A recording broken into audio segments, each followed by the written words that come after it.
selectively. Before we start, let me remind you, we are a sum total of the words that we tell ourselves and the pictures that we make in our minds.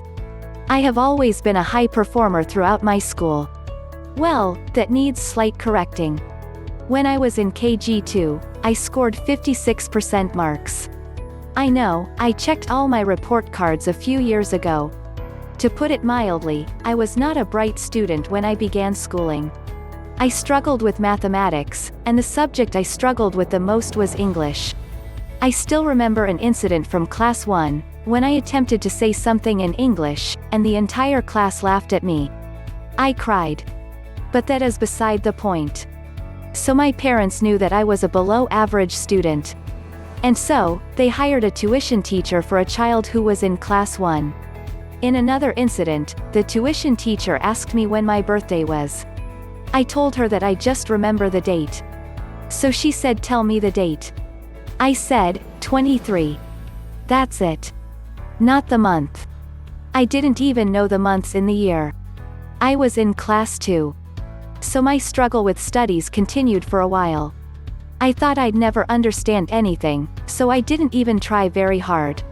All I wanted to do was go home and play with the street dogs.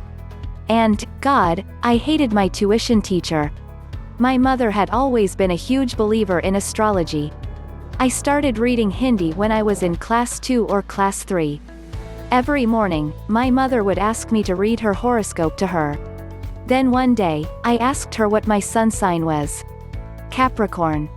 So I started reading the characteristics of a Capricorn: ambitious, persistent, realistic, disciplined, practical, hardworking. Interesting. I was none of those things. I was a below-average third grader at best. But my mother believed in astrology so greatly that she convinced me that I was definitely a Capricorn. Those qualities were just hiding inside of me. That was it. I was a true Capricorn, but I just didn't know it yet. This was a better narrative to have. So I became a true Capricorn. You become what you think about. I started believing that I was ambitious and that I was disciplined. I truly felt that I was hardworking. You would think that I am making this up, but I scored 68% in my midterms in class 3, and 97% marks in the end term.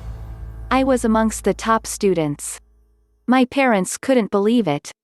And of course, they bought a sorry for the tuition teacher, because they thought she was the reason. She was not. She had been there for 3 years, no change. I was the reason. I went on to achieve a lot of academic success over the years, including a master's in mathematics of finance from an Ivy League university and co-authoring 9 research publications in various international journals in statistics. All of this became possible because I changed the story that I was telling myself. So I still read my horoscopes, but selectively.